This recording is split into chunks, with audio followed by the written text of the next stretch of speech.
Kati nganze owa Uganda Independent Mindset Front wendaba ekintu bwe kiti kiba kinkolera kitukolera ku international scene. Kakati bano webabeeranga banoonya ekintu kye bayita domestic sympathy oba domestic comeback tubawe international hype. Kiddamu webanga banoonya ekintu kye bayita domestic comeback tubawe ekintu kye tuyita international hype. Kubanga domestically tulaba nti omupiira gugenda mu legitimacy gugenda mu naye internationally teri legitimacy. Ekintu kino ekiri mugenda mu maaso mwe bakwatidde Anita Amongo ne bawamba ne Mamito wa Papito naye we yawambiddwa. Ekintu kino kituyamba nnyo ku international front, especially ffe abaluzinze hope mu domestic policy. Kituyamba tutya? This is a corruption scandal. Kiddamu, this is a corruption scandal in which twogera ku corruption scandal eno Anita Amongo ekasi yagibaddemu. No please. Eno corruption scandal gye boogerako erimu Nabbanja mwali, mulimu Matia Kashaija mwali Prime Minister, mulimu Jessica Alupo mwali mweno corruption scandal eyakwasiza Anita Amongo. Wabula ekituyambako kiri kya nti ono ye namba 3 wa Uganda. Nkiddamu mu dictatorship ebadde etukalakata mu 2021-2026 ono yabadde namba 3. Era tuzenga tugamba bano ba international funders nti sente ze muweereze Uganda sente zino bazibba naye nga bakola mputtu. Naye ate ekyatuyambako nti corruption scandal eno wemala okutuukawo Anita Amongo yakuwa sanction, ekintu kye bayita global anti-corruption sanction. Eno ya Bungereza, a sister sanction to the global Magnitsky sanction ya Bungereza. Wabula essaawa eno olw'okubanga bagenda kulonda speaker, bagala speaker omupya. Kati agezaako nnyo okulaga nti atandise okulwanagana n'enguzi kubanga ki anoonya ekintu kye bayita international legitimacy eyaganye. Kiddamu anoonya ekintu kye bayita international legitimacy. Wabula ate ku ground anoonya ekintu kye bayita domestic acceptance kubanga gwe a deciding factor. Olina kumukkiriza nti kakati ne kino kyabeera akupangira nti wadde aleeta mutabani kwatoba tweets nyingi eza mutabani we n'aba Piero yo kitegeeza nti they are owning it. Naye kakati who is the godfather of corruption? Kubanga bano tukkirize tugaane bano tebasobola kustopinga nguze eri mu DNA yaabwe. Kitegeeza eri mu DNA kibagamba eno corruption scandal ey'amaanyi ezebaddewo. Sente eza global fund ziridda watu tubijjukanye nabyo, eza temangalo ziridda byonna tubyejjukanye. Okitegeera these are all corruption scandals. Nekituyambako ku international front ko ati essaawa eno ku stage we twolekera. Nkiddamu ku stage we twolekera revolution ya Uganda egenda ku shaping efaanagane ne ya Zimbabwe. Mwabamulaika temutegeera wawe tulaga senga domestically bali legitimizing nga nakugambye this is not the end of the revolution. No, tugenda kukyusa shift then tuyolekere Zimbabwe no yali etya Zimbabwe revolution oba okuba kwa Robert Mugabe nga Morgan Shangalai amaze okuluzinga popularity. Nkiddamu Morgan Shangalai owa Zimbabwe yaluzinga popularity. Wabula mu kuluzinga popularity nti international forces ate zaakuba Robert Mugabe paka mu submission. Wakati nga ba politician bano batulaga ekkubo nti bagenda kutulyamu lukwe, international forces zayimirira ne bannansi ne bakuba Robert Mugabe only that they had no option okutakinga power. Kyovolaba we bakuba Robert Mugabe n'akwata ekintu n'akikasukira Morgan Shangalai. Naye kakati ffe ekigenda okutuyamba nti one tuli mu new world order yefe majorities abalina okukwata ekintu. Number 2 we have a revolutionary leader, a sharp one with the deciding factor agirina. Katotobanga corruption scandals zino zitandika twagala zonna zijje corruption scandals zonna eziziba ku sente zo mu musolo ezibbiddwa. Era tubaddenga tugamba kati kino ye kanyini yewadde okubanga ono ye speaker wa parliament. Kitegeeza deal zonna ezizitidde mu parliament mu kisanja kya 2021-2026 ono mukyala waberedde speaker zonna zitegeeza kinfu kati zonna sente baziseseme.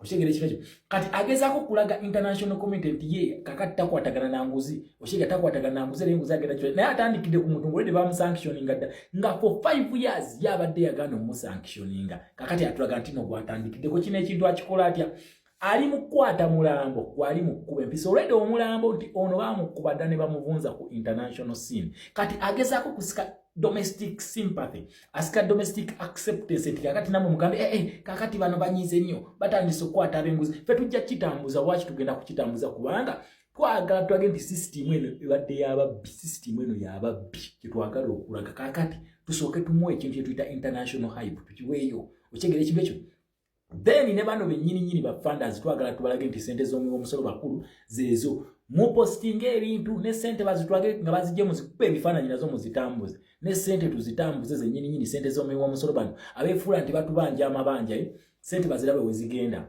nabagambye ono kakati bwe tugenda wala ebintu ebigenda okutuwonya biri ebintu tulinayo sanctions senga bamuwujja sanctions ono bagenda kusooka bamuwujje sanction agenda kwavuwala sanctions kyezikola Paul Kagame sanctions azikaaba okitegeera akaaba sanctions kakati naye bwe banamuwujja bulungi nnyo sanctions ezinywera agenda kutandika okukripolinga economically economy egenda kugwa. Then number 2 tugenda kwetaaga okupushinga for international charters Rome Statute nebira kubanga Rome Statute njaga tujjukire there were human rights violation ezakolebwa during the democratic process. All these battles are fought on the international front. Nkugambye the revolution is not over until it is over. Nkiddamu tennagwa paka ng'ewedde. So this is not going to be ebintu ebikolebwa domestically. It is just to slow us down, but we are going there. We are getting to a new Uganda tugenda. Oba baagala oba tebaagala kubanga if one day closes then another one opens. Ati ono kyali mu kukola ayagala mbu akulage nti alwanise kusika domestic acceptance mumukkirize PLU era y'ensonga lwaki Kabanda essaawa eno yali nnyo ku front line ng'alaga nti apostinga buli update yonna n'agituwa era PLU yeekutte Anita Amongo n'emusiba era simanyi Nammeere ng'akwatiddwa nayo PLU byonna bakusookeza PLU mbu baagala kulaga nti batusobola okulwanyisa enguzi bo naye bakulu tubagamba tubalabe gye mututwala twabagaana domestically internationally you are not accepted. Fe bannansi twagaana wadde ekibiina kyo kyakkiriza kubanga bamaze n'okulonda speaker wa KCC inayeffe tugenda kulwanira ku international front. So twongere hype banange mubongere kamera kiddamu fe kamera kyekyokulwanyisa kyaffe no diversion mugyongere kamera kubanga erimu corruption scandal twagala bonna abakwate bonna abasibe. Then kino kigenda kuwa n'essomo abagenda okuddawo kukolera regime kubanga nakugamba nti ebintu bino byebakola bibanafuyanga bo bennyini kati abagenda okujja mu system balaba kino kye bakoze Anita Amongo kye bamukoze ne mama wa Papito naye kye bamukoze kakati bana abajjako amampaati gagenda kubanga gabawedde yes bagenda kubanga tebaddamu kukola kamanyiro dani ekintu kino ate kiwanvu Mpuuga how are you Mpuuga anytime soon naye bakunona kiddamu mwe ba commissioners abali mu gundi eyo mukuba sente zino temugenda kulwona. Just mark my words and watch the space.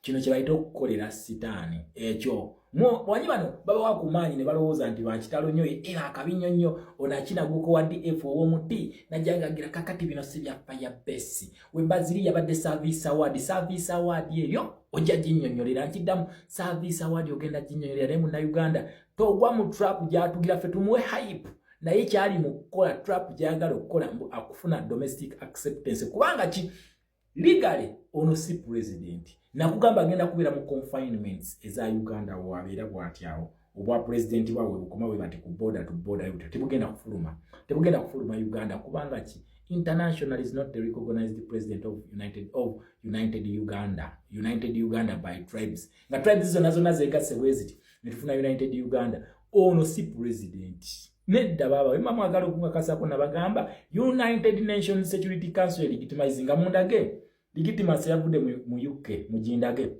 yabongereza ono e colonial master waffe mundage ya America mujindage ono influencing factor yaffe then mundage ya France as a member of the United Nations Security Council on the capitalist side. So domestically whatever legitimizing, internationally we are still scoring. Ntineyo bi parliament kibagenda okugenda okulayira n'ebyo bi council byonna bina tugenda kunoonya zi sanctions zino nga tuyita mu corruption scandals ezikolebwa wano mugenda kulaba tabu nabo sente zigenda kwabula Uganda tugenda kugifuna yabagambye kisanja no sleeping n'aba balowooza nti baatutunze nabo kigenda kubagwira batuyita ba Uganda Independent Mindset Front nkiddamu Uganda Independent Mindset Front, the revolutionary front from the people power movement egenda kuddamu esituke egenda kukyusa Uganda people power tupike foreign policy tujipike wetunagipika tugenda kuvunza system eno economically tutene mateeka mu policies tulina zero mu statute tugenda zi activating tugenda kuddamu okubisoma bupya wabula twagala kulaba final yaba n'eriki bagenda kulonda ne leader of opposition nga balonze speaker wa KCCA then to focusing mu mu kye Zimbabwe okulaba nga tukola ki nga tukyusa Uganda eno. Okitegera ekintu ekyo tugenda